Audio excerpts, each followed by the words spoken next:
गर्दनीबाग में बीपीएससी का धरना लगातार जारी है। यहाँ पर दर्जन भर से ज्यादा अभ्यर्थी अभी भी मौजूद हैं। हम लगातार कवरेज कर रहे हैं और बता रहे हैं और सुना रहे हैं। री एग्जाम की मांग पहले ही दिन से था। उसके बाद फिर धीरे धीरे आंदोलन का रूप लिया, आमरण अनशन हुआ नेताजी के द्वारा। फिर अभी वो तो हॉस्पिटल में है, मगर गांधी मैदान के बाद अभी कवरेज का यहाँ पे कह सकते हैं कि गर्दनीबाग में अभी हूँ। और रहमांशु सर जो लगातार बीपीएससी के अभ्यर्थियों के साथ रहे हैं, उनसे अभी कुछ सवाल रहेगा कि क्या कुछ अब होगा इस आंदोलन का और क्या कुछ होगी बातें। वो बातें अभी हम सुनेंगे। रहमांशु जी, सर पहले तो बहुत बहुत स्वागत है आपका। बहुत बहुत धन्यवाद आपका। इतने लंबे समय से चल रहा है आंदोलन प्रदर्शन, सरकार ने री एग्जाम नहीं कराया, अब पेपर लीक की बातें आ गई है, इसे कैसे देखते हैं? देखिए, आज 22वां दिन है और इस 22वां दिन में हम लोग क्रमबद्ध तरीके से बहुत सारी चीजों को जीता है। ये आपको स्पष्ट रूप से दिख नहीं रहा होगा, लेकिन मैं बताऊंगा तो आपको मालूम चलेगा। पहली बार तो ये हुआ कि भारत के इतिहास में इतना लंबा चलने वाला सत्याग्रह ये पहला है छात्रों का। ये ऐसा सत्याग्रह है जिसमें 3 बार लाठीचार्ज हुआ, फिर भी हम लोग हाथ जोड़ते रहे। तीसरी चीज क्या है कि पूरे भारत के हर एक कोने से हम लोग को समर्थन मिल रहा है। चौथी चीज इसमें ये हुई कि हम लोग की जो बातें हैं जहां जहां तक हम लोग को पहुंचाने, हम लोगों ने पहुंचा दिया है। पांचवी चीज ये कि जो शुरुआती दौर में नेताओं के कुछ बोल और थे और आज कुछ बोल और हैं। पहले हम लोग सबूत मांगा करते थे, कोई दिल्ली में बैठ के, कोई बंबई में बैठ के सबूत मांगा करता था कि साहब सबूत लाइए और 2 दिन में हम लोग जो है और 2 मिनट में जो है हम लोग पेपर कैंसिल करा देंगे। और अब ये हट चुका है। अब कहने सबूत लाने की कोई जरूरत नहीं है, सबूत हम लोग इकट्ठा कर लेंगे, बस अपनी अपनी बात कही है। तो ये सारा का सारा काम अब हो रहा है। इसके अलावा हम लोग की तरफ से जो है सुप्रीम कोर्ट में एक एडवोकेट है अभिजीत आनंद, उन्होंने जो है हम लोग के पक्ष में याचिका दायर की। और चूंकि यहाँ हाईकोर्ट बंद था, कल हाईकोर्ट खुला है, तो सुप्रीम कोर्ट ने एक वर्डिक्ट दिया कि साहब आप यहाँ डायरेक्ट नहीं आइए बल्कि हाई कोर्ट में जाइए। हम आपकी भावनाओं का कदर करते हैं, आप हाई कोर्ट में जाइए, अपनी बात को रखिए, उसके बाद आप आइए, तो निश्चित रूप से हम आपकी सुनवाई करेंगे। तो ये भी हमारी एक बहुत बड़ी जीत है, क्योंकि अभी तक कई बार ऐसा हुआ कि हाई कोर्ट में बीपीएससी चाहे बहुत सारे एग्जाम के मसले जाते हैं और वहाँ खारिज हो जाता है। तो चूंकि सुप्रीम कोर्ट के थ्रू अब ये बात हो रहा है, तो अब कहीं ना कहीं हाई कोर्ट भी हमारी चीजों को बहुत ध्यान से सुनेगा। और कल ड्राफ्टिंग पूरी हो रही थी और आज जो है हाई कोर्ट वाला काम हो रहा होगा। तो अभी इन सारी चीजों से लग रहा है, क्योंकि हम लोग मांग अपने जनप्रतिनिधियों से कर रहे थे, अपने पितातुल्य चीफ मिनिस्टर से कर रहे थे, लेकिन उन्होंने हम लोग की बातों को सुना नहीं। लेकिन अब जो है बातें हम लोग की सुनी जाएंगी, कोर्ट में भी सुनी जाएंगी और नेताओं द्वारा भी सुनी जाएंगी। कोर्ट पे क्या, जैसे कई मंत्री और कई जो एक आयोग हैं बीपीएससी के, वो तमाम लोग बोल रहे थे सबूत का, पेपर लीक का कुछ ऐसा मामला दीजिए जिससे कि हमको और भी जानकारी प्राप्त होगी, तो और भी जगहों पर एग्जाम की बातें होगी। मगर एक ही सेंटर का मिला तो एक ही सेंटर कैंसिल किए। और इस कह सकते हैं कि राजनीतिक प्रकरण से जोड़ा जा रहा है, चाहे वह विपक्ष के नेता हों या और ऐसे तमाम चीज हों। ये धरना प्रदर्शन को वैध नहीं मानते हैं, जो गांधी मैदान के पास हो रहा था उसका भी। चलिए, आपके 2 पक्ष हैं, एक पहला पक्ष बीपीएससी वाला है और दूसरा राजनीति वाला है। मैं पहले पक्ष पर डिस्कस करना चाहूंगा कि बीपीएससी ने कहा सबूत लेके आओ। साफ सबूत तो सब आपके पास उपलब्ध है, क्योंकि ना हम वहां कैमरा लेके जा सकते थे ना कुछ, लेकिन आपने सब जगह सीसीटीवी कैमरा लगा रखा है। बच्चे अपना आधार कार्ड दे रहे हैं, बच्चे अपने जो है क्या नाम है एडमिट कार्ड दे रहे हैं, और उन्होंने कहा कि हमारे सेंटर पे जो जो हुआ आप जो है अपने सीसीटीवी कैमरे से देखिए कि हम गलत बोल रहे हैं कि सही बोल रहे हैं।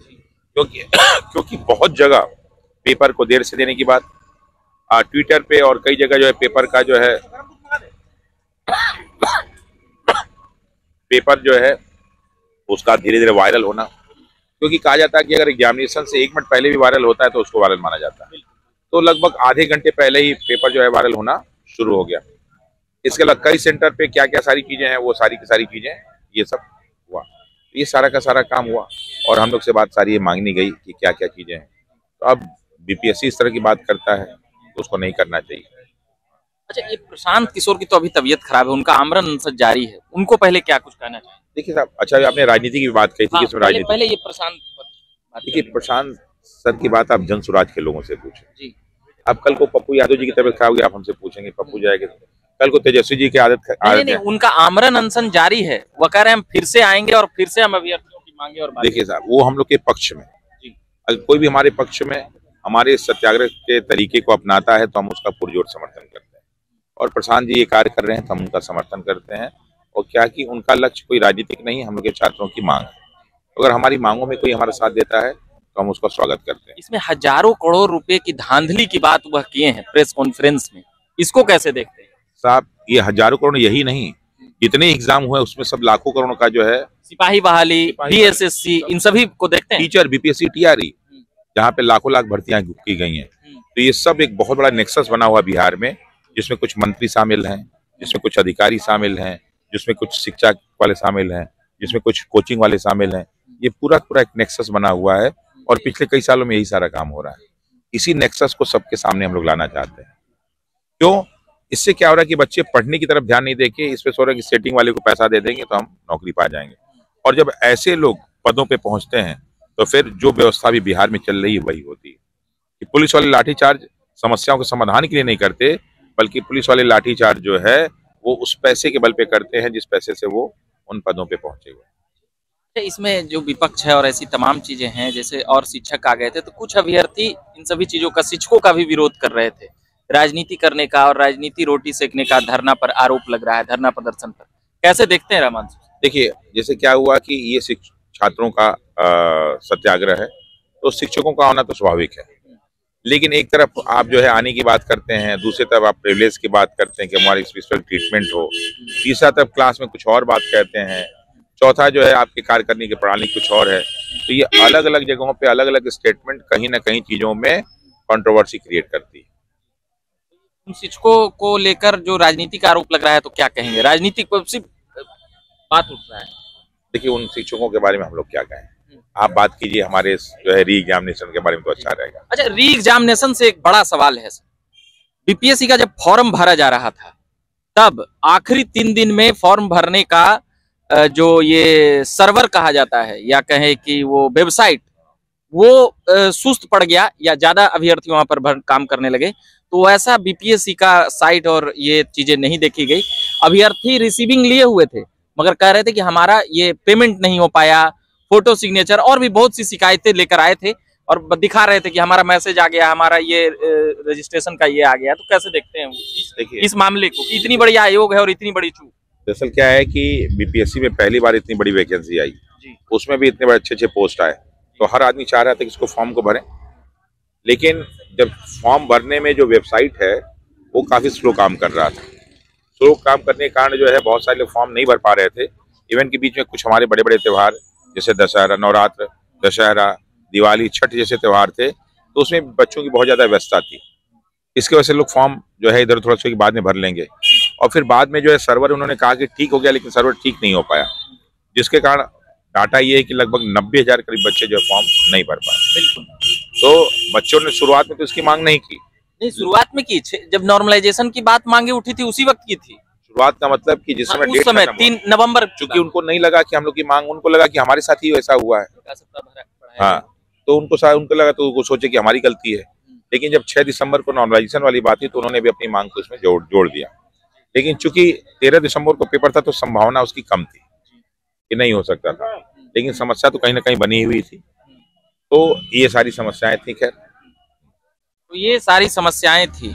साथ ही अभी रहमांशु सर लगातार, अभी कब तक आप लोग का ये चलेगा, कुछ अता पता है? अता पता तो हम लोग को 18 को भी नहीं था कि हम लोग 22 दिन तक बैठे रह जाएंगे और पुराने साल से नए साल में प्रवेश कर जाएंगे, क्योंकि ऐसा कोई किताब नहीं लिखा गया छात्र राजनीति पे। ऐसा कोई छात्र जो है सत्याग्रह के बारे में हम लोग कहीं पढ़ा नहीं था। क्या रणनीति होती है, क्या किया जाता है, किसी को जानकारी। ये सब तो सब स्पॉन्टेनियस हो रहा है, लोग आ रहे हैं, लोग जा रहे हैं, जो हो रहा है। तो इसका अंत कहाँ होगा हम नहीं जानते, लेकिन जिस प्रकार से हम लोग की सकारात्मक शुरुआत है, जो भी अंत होगा बहुत सुखद अंत होगा। मगर अब तो सरकार और आयोग तो सुनने से सीधे कहें कि इंकार कर गई है, तो अब कोर्टे ना भरोसा है? नहीं, ऐसा नहीं है। आज भी आशा है नीतीश जी मानेंगे, आयोग मानेंगे। आज और कल के जो है, अब मैं नेताओं के जो है स्पीच को सुना तो जो भारतीय जनता पार्टी के अध्यक्ष, उन्होंने कहा कि हमने ना कब कहा। हाँ। दूसरा ये उन्होंने थोड़ा सा उम्मीद जगा, थोड़ा नहीं बहुत पूरा उम्मीद जगा कि हमने ना कब कहा। और दूसरा उन्होंने कहा कि सबूत के लिए मैंने कब कहा, सबूत तो जो है हमारे लोकल एडमिनिस्ट्रेशन है उसको हम लोग देख रहे हैं और उसको अंदर से हम लोग का छानबीन चल रहा है। तो हो सकता है कि हम पक्ष में अगर हो जाए तो पूरा एग्जाम कैंसिल कर दिया जाए, क्योंकि अभी तक लोग छात्रों के बारे में सोच नहीं पा रहे थे। और आपको बता दूं कि भारत का ये पहला ऐसा सत्याग्रह है जो जाति धर्म की कहीं बातें ही नहीं हुई। यहाँ कौन सा छात्र किस जाति का है, किस धर्म का है। मैं जब गिरा हुआ था तो जिस लड़के के पैर पे मेरा सर था उस लड़के का नाम था इरशाद। जो लड़की मेरा जूता खोल रही थी वो लड़की थी मोतिहारी की कोई मनीषा। जो लड़का मेरा हाथ पकड़ा था वो बढ़ई परिवार का लड़का था। जब आप गिरे थे, डंडा जब मैं गिरा था। अच्छा, मुझे तो किसी के बारे में जानकारी नहीं, क्योंकि जितने लोग हमको सेव किए और जितने मेरे आसपास थे उसमें से कोई भी मेरा स्टूडेंट नहीं था जिसको मैं पढ़ाता हूँ। किसी भी बच्चे से मेरी पहली मुलाकात यहीं हुई थी और कुछ की मुलाकात वहीं पे हुई थी, जेपी गोलंबर पे। उसी जोश का एक वीडियो वायरल हो रहा है। प्रशांत किशोर पर आप जब बोल रहे थे, कैसे देखते हैं उसको? एकदम आवेग में बोल गए या? देखिए, जो अगर चिंतन मनन होता तो शायद लाठी चार्ज भी नहीं हुआ होता, क्योंकि जो वहां पे घटनाएं घट रही थी सब लाइव हो रहा था और कोई ये पिक्चर की शूटिंग नहीं हो रही थी। ये कोई स्क्रिप्ट नहीं लिखा गया था कि साहब अब लाठी चार्ज होगा, अब लड़का सैल्यूट मारेगा, एक लड़का जो है कपड़ा खोल के लाठी खाएगा, एक लड़की जमीन पे गिरी हुई, कोई स्क्रिप्टेड नहीं था। ये जोश में बोला गया प्रशांत किशोर का हो गया। जोश में नहीं, गुस्सा में बोला गया। हम लोग तो यहाँ जोश में कभी कुछ बोलते ही नहीं, वरना जितने छात्र थे अगर जोश में किए होते तो इसमें बिहार में कुछ उस समय क्या लगा कि प्रशांत किशोर हम लोग को फंसा कर भाग गए या क्या? दरअसल क्या था कि जब हम लोग लाठीचार्ज करे तो हम लोग कोई दिख ही नहीं रहा था, बस छात्र और मैं था और पुलिस वाले थे और कोई नहीं था। तो ऐसे में गुस्सा होना तो स्वाभाविक है, लेकिन गुस्सा हम लोग सिर्फ उन्हीं पे नहीं, कई लोगों का और भी मैंने नाम लिया था, कुछ अधिकारियों का, कुछ मंत्रियों का, कुछ नेताओं का और कुछ टीचरों का, सबका नाम लिया था। तो जो भी हमारे दिमाग में गुस्सा था सब हमने जो है 2 से 3 मिनट में बोल दिया। उस वक्त मैनेजमेंट में चूक हुई या क्या कुछ आप लोगों से? मैनेजमेंट तब चूक हो जाए जब कोई चीज मैनेज हो। ये सब तो शुरू से स्पॉन्टेनियस हो रहा है। आयोग के तो अधिकारी बुला रहे थे मिलने के लिए, वो बोले कि हम तो बुला रहे हैं मगर ये लोग आ नहीं रहे हैं तो हमको मजबूरन इन सबको हटाने के लिए। जो आयोग नॉर्मलाइजेशन के मुद्दे पे गेट के अंदर बुला के पिटवाता है वो अपने चोरी के लिए हमको बुलाएगा? जाके किसी भी आयोग का अधिकारी अगर ये दे दे तो हम लोग यहाँ से भी उठ जाएंगे, हम लोग बुलाए थे। सारे के सारे आयोग के अधिकारी अपने प्रशतम सीमा पे हैं। उन पे अगर उनका आज चेक इन हो जाए तो जैसे जो है बेऊर जेल के अधीक्षक के पास 13 SUV और 58 जो है लाख का कैश और गहना मिला है, ये सारे के सारे BPSC के अधिकारियों को अगर छानबीन किया जाए तो अरबों खरबों का जो है हेर फेर मालूम चल जाएगा। और उसमें भी BPSC चेयरमैन तो साहब EOU का रिपोर्ट है, 2017 का केस है, और मुझे नहीं समझ में आया कि क्या उनको विजिलेंस का परमिशन मिल गया था कि नहीं मिल गया। वरना एक संवैधानिक पद पे किसी व्यक्ति को बैठाया जाता है, वो भी मुझे नहीं समझ में आया कि किस व्यक्ति ने उसका नाम रिकमेंडेड किया जो नवंबर 2024 में रिटायर। क्या बिहार में अधिकारियों की कमी है कि रिटायर व्यक्ति से आप सेवा ले रहे हैं? उस व्यक्ति की जीवन में उपलब्धता क्या रही है? चोरी, SC ST में जो है करोड़ों रुपए का, अरबों रुपए का हेरा फेरी, EOU का जांच। आपके पास ईमानदार अधिकारी नहीं कि वहां भर्ती करो? जरूरी है 60 साल का बूढ़ा व्यक्ति हो जाए रिटायर होकर काम करे? इतने सारे युवा अधिकारी, ईमानदार अधिकारी बिहार में, उनको दायित्व सौंपा जाए? तो आखिर ये कौन निर्णय लिया कि उस व्यक्ति को उस पे बैठाया जाए? वो भी कोई ना कोई अधिकारी, कोई ना कोई नेता रहा होगा। ये पूरा का पूरा एक साठ गांठ ये मिला जुला था जिसका असर ये हो रहा था। तो BPSC का कोई अधिकारी कह रहा है कि हम लोग को बुलाया था, तो सरासर झूठ बोल रहा है। क्या इस सेटिंग गेटिंग और भ्रष्टाचार से मुक्ति नहीं मिल सकती है? बिहार के अभ्यर्थी लगातार, एक तो BSSC का 9 साल तक फॉर्म चला था, तो इस सेटिंग गेटिंग और भ्रष्टाचार से मुक्ति नहीं मिल सकती है? साहब इस बार मिल रही है, इस बार मिलेगी और आप लोग उसके साक्षी बनेंगे। चलिए, ये बड़ी बात कह रहे हैं कि इस बार भ्रष्टाचार और सेटिंग गेटिंग का जो आरोप लगता है सरकार और तमाम चीजों पर, और होती है, साफ तौर पे कहें, इससे मुक्ति मिलेगी। ये हिमांशु सर से हम अभी बात कर रहे थे। बाकी लगातार झकास भारत देखते रहिए। हम पॉलिटिकल अपडेट से लेकर तमाम अभ्यर्थियों की खबरें भी लाते रहते हैं, सुनाते रहते हैं। अभी फिलहाल गर्दनीबाग में था, गर्दनीबाग में हूँ और खबरें लाता रहूंगा। कैमरे के पीछे आदित्य जी हैं, उनको विशेष धन्यवाद कहूंगा। मेरा नाम रविकांत हुआ, धन्यवाद।